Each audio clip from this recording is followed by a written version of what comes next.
Even I understand that. You must be very pleased that John Mills, Labour's, I think your party's biggest private donor, wants Jeremy Corbyn to allow a free vote on the European referendum. Do you think you'll get one? Oh, of course we get a free vote. I mean, the Conservatives have given a free vote. The idea that Labour would not allow a free vote on an issue like this would be just nonsense. Is that right? John Mills, can I just say about John Mills? John Mills led the campaign in 1975 to leave the common market. He's been a long-standing supporter of But you think you get a free vote? Will there be a free vote? Absolutely. Well, I hope not. I'm committed to us staying in Europe. I think that's for the benefit of British workers. Why not have a free vote? And therefore, I hope that we decide as a party, and I'm pretty confident we will, that our position is clear on it, and therefore we have a whip vote.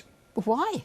Why, when the Conservatives who are in government can't even... Yes, but why are you going to whip MPs who know that their constituents and that the vast majority, we know now, of Labour supporters, many of whom, of course, who went and voted for UKIP precisely because of this issue, and we want to win them back. Our party and Jeremy Corbyn's leadership is about reconnecting with voters to the idea that, first of all, we didn't want a referendum, then as soon as we're back in opposition, we agree to a referendum 2 days later.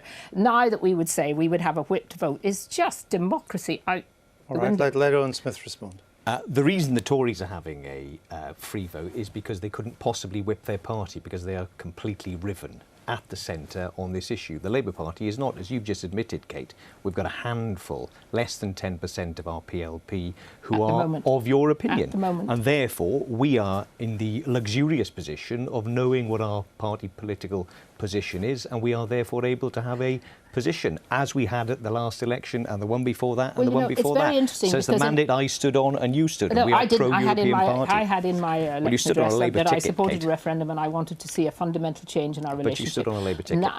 And what I would say is Jeremy Corbyn, our leader, I know is perfectly relaxed about a Labour Leave campaign. In fact, he and John McDonnell spent most of their time during the last 10 years in the same lobby as those of us. Well, he voted to leave in 1975. Exactly. I'm relaxed about it too, and I'm relaxed about us making the case, but I still think that we've got a very clear position in the party. Can I just clarify this, Owen Smith? The government position is that there will be a government policy, almost certainly, in favour of staying in and to vote to remain.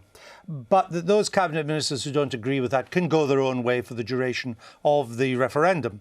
Will shadow cabinet members be allowed to do that if they don't agree with the party line? Well, I'm not in charge of that, am I, Andrew? That would be a matter for the leadership of the Labour Party. Well, my view is that we should have a whipped vote. My view is we've got a settled Labour Party policy, which is that we are pro-European, and therefore I think we should have a clear position, unlike the Conservatives. So shadow ministers should not, if they disagree with the party line, should not be allowed to go their own way. That's my view. And my view is that we should have a clear position. We are pro-European, and therefore we should have collective responsibility and stick together and vote for Europe. So we're going to have a kind of stitch-up between the establishment in Labour and the establishment in the Conservatives. Unfortunately, it's going to be the public who decide, and the last thing they want at the moment is these stitch-ups between politicians cosy at Westminster.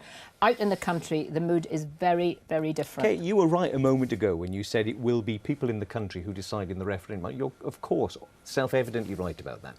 But it is our job, I think, to provide leadership. Now, you are trying to provide leadership, making the case for our leaving Europe. I'm being clear, the Labour Party, that you're a member of, in a minority on this issue, is going to make a case and offer leadership to the country and say we should stay for the benefit of British people. And we are finding that across the country now, parliamentary parties, Labour parties, are wanting to have that debate. They're inviting people from Labour, and we need to have that debate. Yours will have it. And we have never had that debate in the party since the end of the Neil Kinnock era. But what's your view on the? I mean, as I understand it, you've had 200,000 new members since Mr. Corbyn became leader, not since you lost the election. You had a lot after that, 200,000 since he became leader.